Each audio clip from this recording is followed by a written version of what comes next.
It makes me so happy. Okay.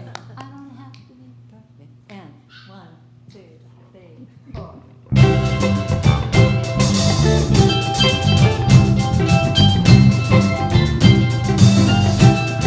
Here we go. It started in 3rd grade. The teacher said, let's sing and have some fun. So I let it rip and I let it well. And she said, Karen, why don't you just hum? So for many years I squished my voice thinking I was wrong. Till then one day I learned the truth, and now I'm singing this song that says, I don't have to be perfect, I'm doing the best I can. I give myself permission to be just who I am. I don't have to be perfect, I'm doing the best I can. I give myself permission to be just who I am. Now I'm standing in front of the mirror, obsessing about my belly fat and my thighs, my butt wrinkles, round my eyes. Who could live with judgments like that? The media tells me daily I should be young, tall, tan, and thin. But the truth is when I accept myself, that's when I win. I say, I don't have to be perfect, I'm doing the best I can. I give myself permission to be just who I am. Yes, dance. I don't have to be perfect, I'm doing the best I can. I give myself permission to be just who I am. Perfection's an illusion, I won't give my power away. I can lighten up, let it go, know that I'm okay. It's time to blow.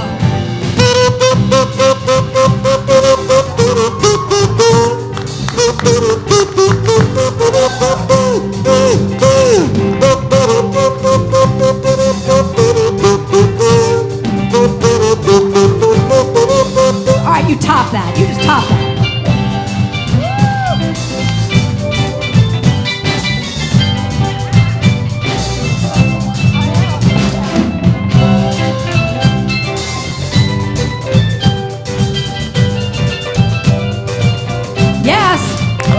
Now I'm older and I'm wiser. I don't really care what people say. If someone thinks I'm not perfect, well, I just bless them on their way. Life's too short to be judgmental. Take a break and have a good time. If you're struggling with this issue, well, then raise your voice with mine. Just raise your voice with mine and say, I don't have to be perfect, I'm doing the best I can. I give myself permission to be just who I am. I don't have to be perfect, I'm doing the best I can. I give myself permission to be just... All right, you all sing it now. Here we go. I don't have to be perfect, I'm doing the best I give myself permission. Give myself permission to be just who I am. Sing it again. I don't have to be perfect, I'm doing the best I can. I give myself permission to be just who I am. I don't have to be, no way, I'm doing the best I can. I give myself permission to be just who I am. Every day I say I don't have to be perfect, I'm doing the best I can. I give myself permission to be just who I am. Cha-cha-cha. Can we hear it for this band, please? Oh my God. Oh my God. You know, I used to, when I was on the road doing this all the time, I would play with these different bands doing a song like this, and it would turn into a polka when they weren't very good. So this band, I want you to know, they are the best. And these singers, oh my God, I'm so spoiled. Good job, boys. So would you indulge me in one thing for a second? Could you applaud one more time? Just applaud.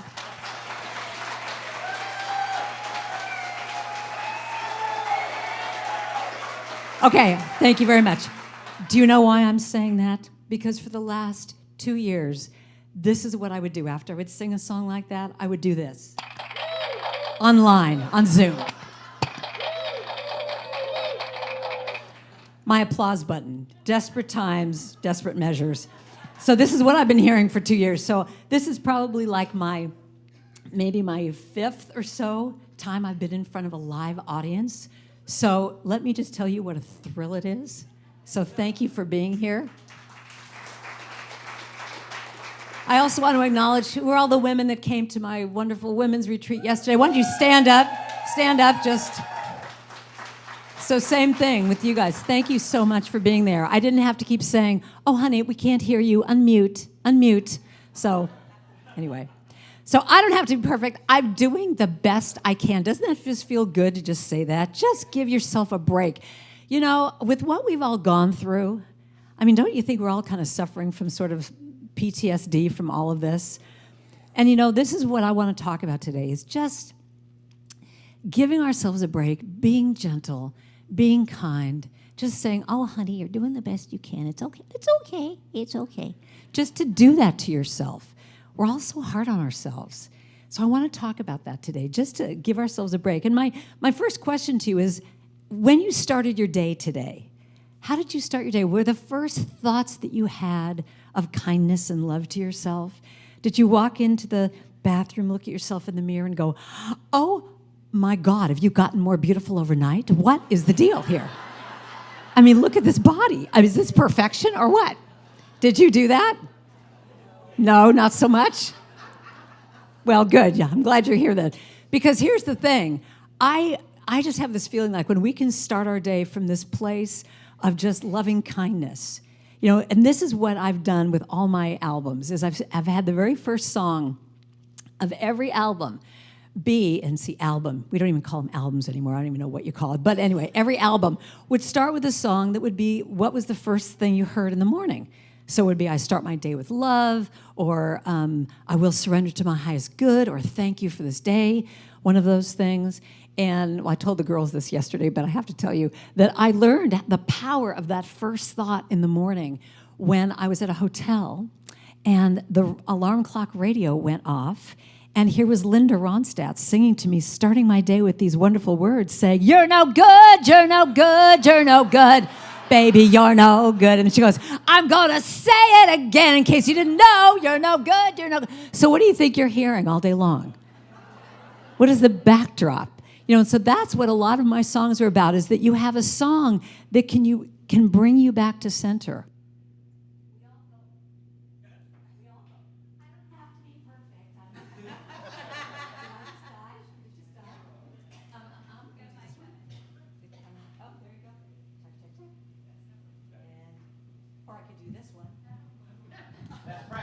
One. Here, I'll do this one.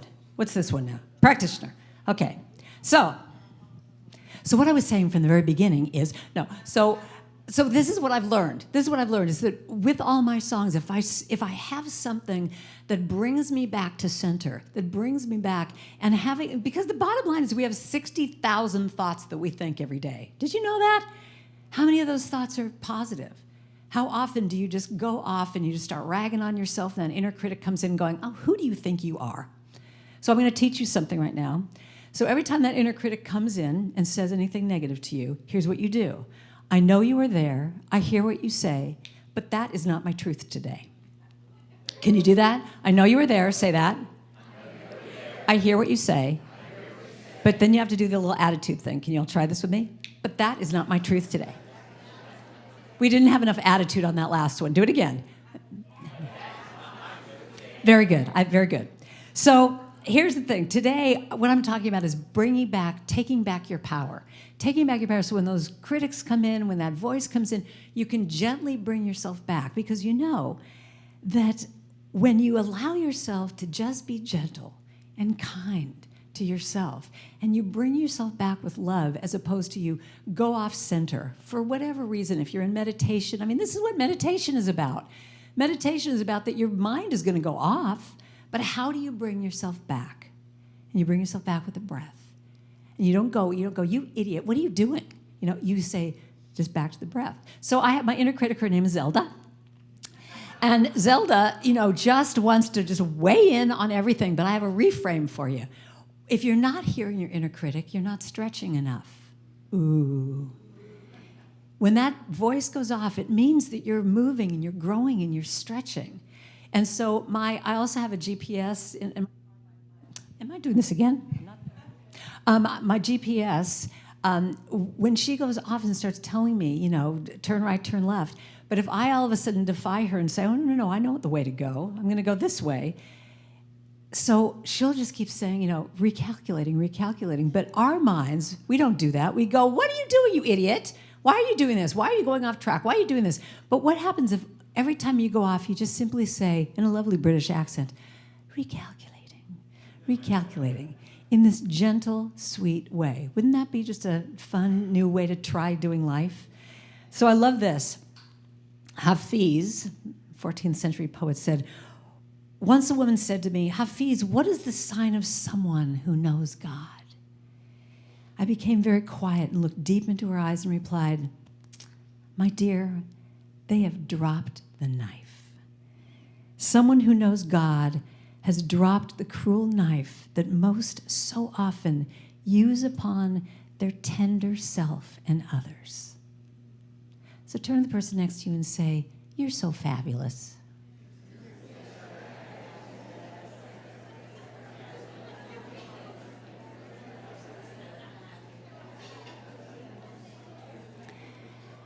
So here's what's interesting to me about where our society is at. So I have 22 albums at this point. Well, first of all, you would think after 22 albums, every time I went in the studio, I'd be like, oh yeah, no problem, I got this. But you mentioned Taming My Inner Critic. I wrote that song because I would go in the studio and all of a sudden I would put the headphones on and I'd hear my critic just going, oh, this song is terrible. What do you think you're doing?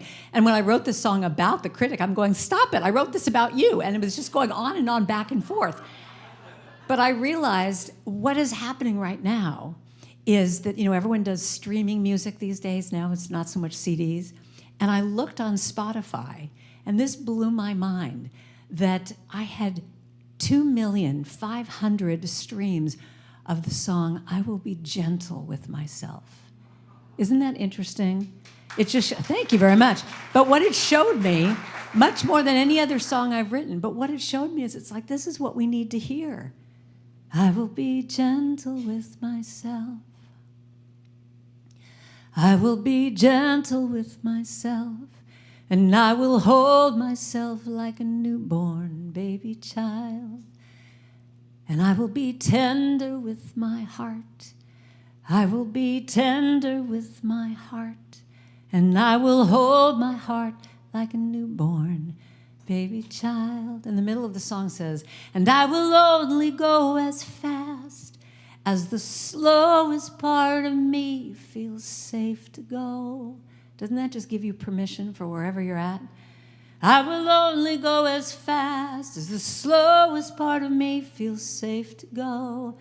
And this is the one I always need to hear for myself. I will be easy on myself. I will be easy on myself. And I will love myself like a newborn baby child.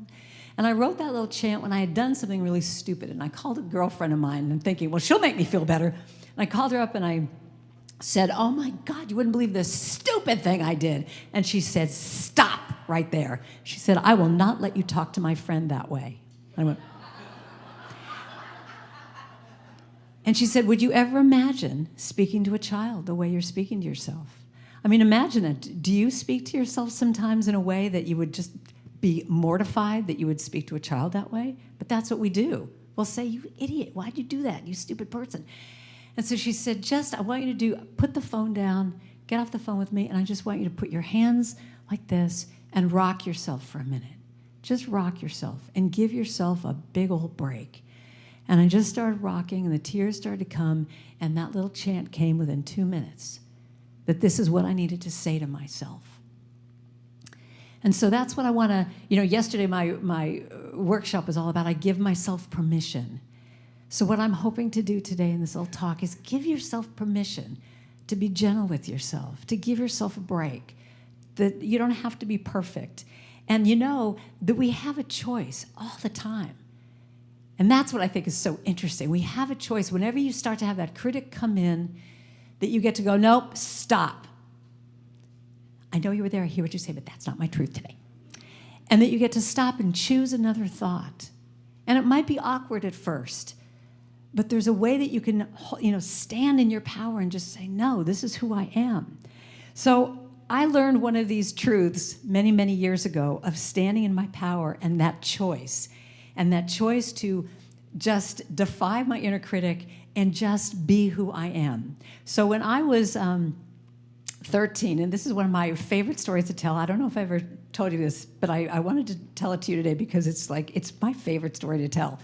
And I was 13 years old. I'm this really geeky kid. I used to straighten my hair. I had acne and braces, and I just was like trying to fit in and just couldn't. I grew up in Hollywood, and I just was trying so hard to be cool, and it was not happening. And I'm just so afraid as I tell you this story that you might not be able to visualize this looking at the gorgeous supermodel that I am today. So I brought a little visual. So this is me in 8th grade.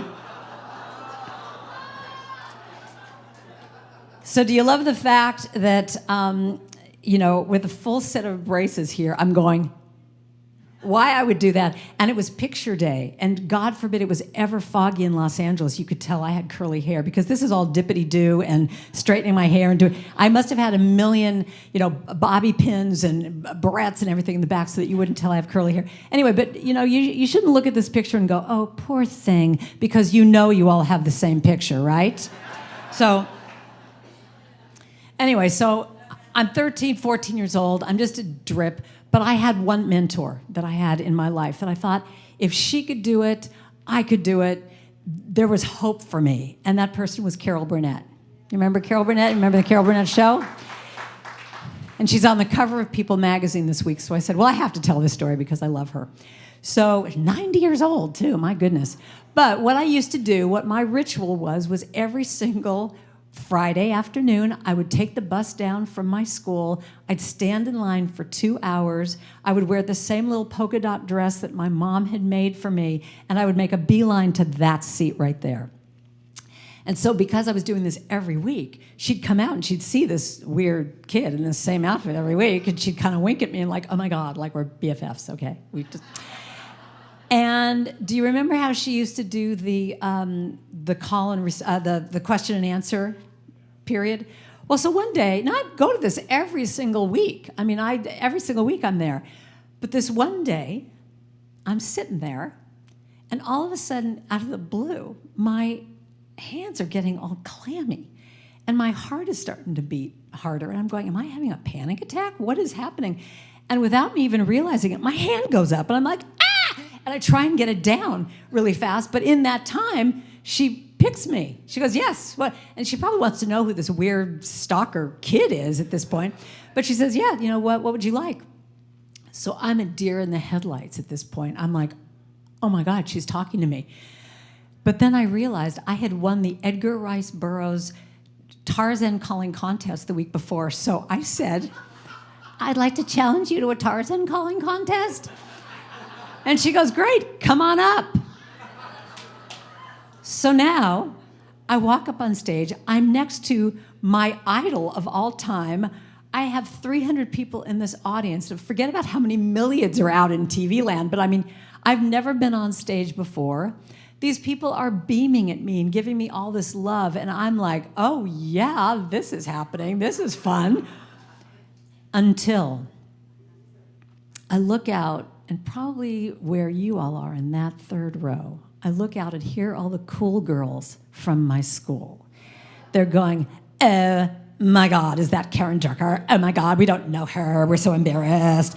And they're rolling their eyes and they're going, like they're doing all this stuff.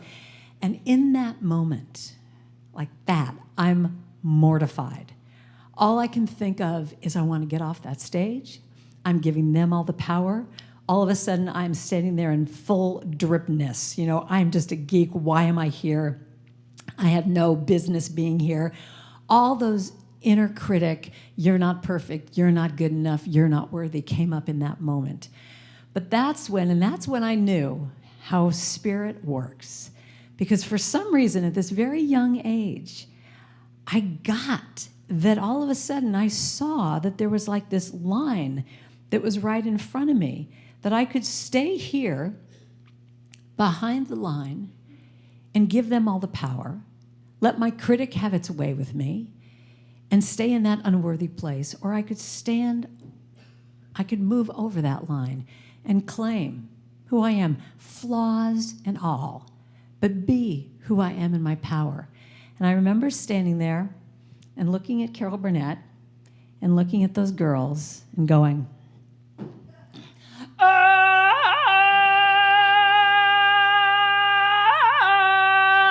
Thank you very much. I haven't done that in 5 years. But that's what it was in that moment, taking back my power over my critic, over them. And of course, wouldn't you know it, I go to school the next day and they all go, oh, Karen, you're so cool. Do you want to be in our group? And I'm like, no. But here's the thing. When we allow ourselves to focus in on the bigger picture, as opposed to this, as opposed to, oh my God, I'm just not worthy enough, and you're staying in this little bubble. When you can allow yourself to get out of that place, override your critic, and look around, that's when we can be in service. That's when we can shine our light to everybody. And you know, I feel like I'm on this mission that I think right now especially, we just need so much kindness in the world to each other, but it starts, that's why I did that loving kindness song. It starts with ourselves. When we can start with ourselves and give ourselves that love, that compassion, that kindness, and you all know this, that's when you can extend it to other people. You know, and I love my cell phone, I do, but I find that, like, especially when I'm at the airport and everyone's like, no one even talks to each other anymore. Everyone's just like in their little, looking down. And, I remember I was on a plane recently and I started to sit down and the person was right there, sitting there, and I said, hi, how are you? And you could see this look of fear come over his face, like, oh my God, you might be a talker. And I'm just like, I just want to say hello. That's it. But I found this. I just have to share this with you. In the not-too-distant future, YouTube, Twitter, and Facebook will merge to form one giant, idiotic, supersized, time-wasting, non-productive, time-stealing, mind-numbing, do-not-need-to-know website called YouTwitFace.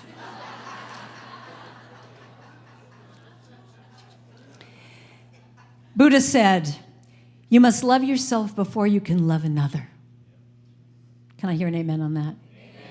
By accepting yourself fully, notice that word, fully, flaws and all, being what you are, who you are, your simple presence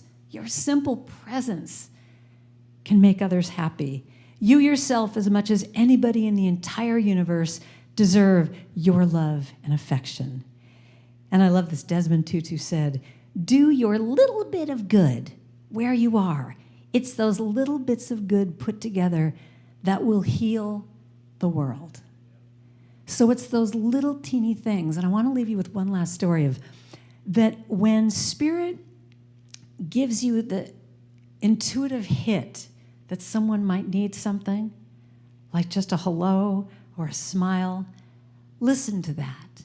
Because a lot of times what keeps us back from extending that loving kindness to someone is it's vulnerable. It's vulnerable to put yourself out to someone. I mean, they might not respond in the way that you want. But if you put yourself out and you just give that love out to someone, that's what becomes the ripple effect. So this story, a man was sitting and having lunch one day. And he's just having his lunch, and this older woman came in, and she sat down in the booth next to him. And she had a little corsage on, and she was an elderly woman, and she had her little hair all coiffed, all perfect, and she was just all dressed up. And he had this intuitive hit that he wanted to say something to her, that he wanted to go up and, just say something to her. But as soon as he started to get up, all of her family and the grandkids, everyone came, and he went, oh, okay, I won't do anything. But he had his lunch, got up, walked by their table, and just at the moment when he was leaving, he was going to just say, oh, forget about it, he got a little tap on the shoulder. And this is how Spirit works, I think. A little tap, just going, go back. Go back. So he went back to the table. And, and they're all, this whole family's there, and they're making all this noise and stuff. And he goes, excuse me, I don't mean to interrupt, I'm sorry, but, he bent down to the woman and said, I just have to tell you something. I just wanted to tell you look really beautiful today. And that little corsage just brings out the blue in your eyes. And I just wanted to tell you that, so sorry to interrupt. And he starts to walk away, and she goes, oh, no, please come back. And she said, I know you.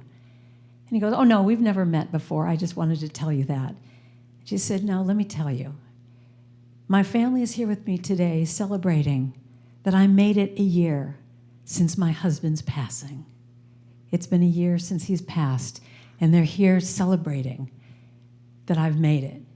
And what you said is exactly what he would have said to me. So don't wait. Don't wait to give that love to yourself.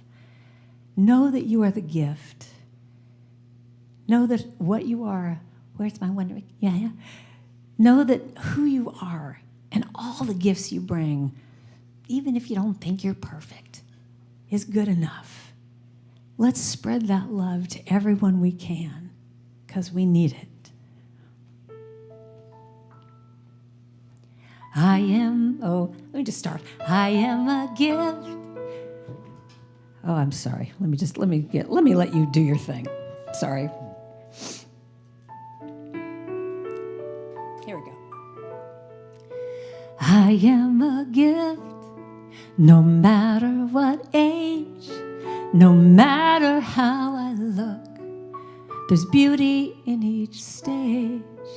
I am a gift, and I promise every day that when I look in that mirror, I'll say, I am a gift. Can you say that? Just say, I am a gift. I am a gift.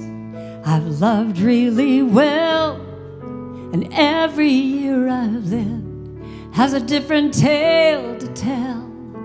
I've made mistakes, and I have some regrets, but I promise I'll never forget that I am a gift. Can you sing that line? I am a gift.